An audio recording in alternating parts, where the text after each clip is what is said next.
जय हरी विठ्ठल माऊली, युगे युगे विठेवरी उभा माझी विठ्ठल माऊली, युगे युगे विठेवरी उभा माझी विठ्ठल माऊली.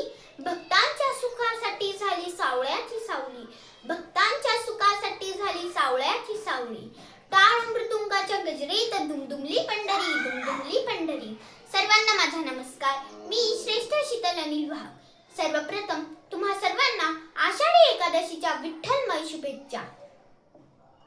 महाराष्ट्रातले आराध्य दैवत असलेल्या पंढरीच्या पांडुरंगाला आणि समस्त संतांना वंदन करून मी माझे भाषण सुरू करते. आज संपूर्ण महाराष्ट्र विठ्ठल नामात दंग झालेला आहे.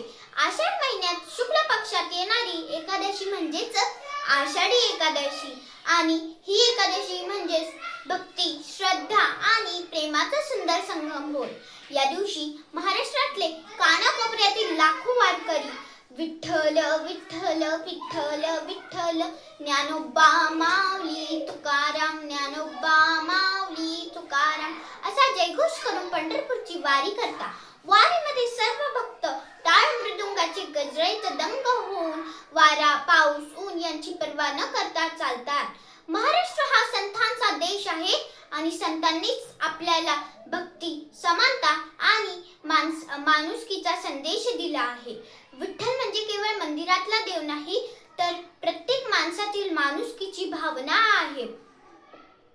आषाढी वारी आपल्याला एकतेचा संदेश देते. चंद्रभागेच्या तीरावरील पंढरीचे पांडुरंगाचे मोहक रूप बघण्यास सर्व भक्त उत्साही असतात. आषाढी एकादशी उपवास पण करतात. पांडुरंगाकडे एकच मागणी आहे, माझा भारत देश समृद्ध होऊ दे आणि येथील प्रत्येक व्यक्ती आनंदाने व समाधानाने जगू दे.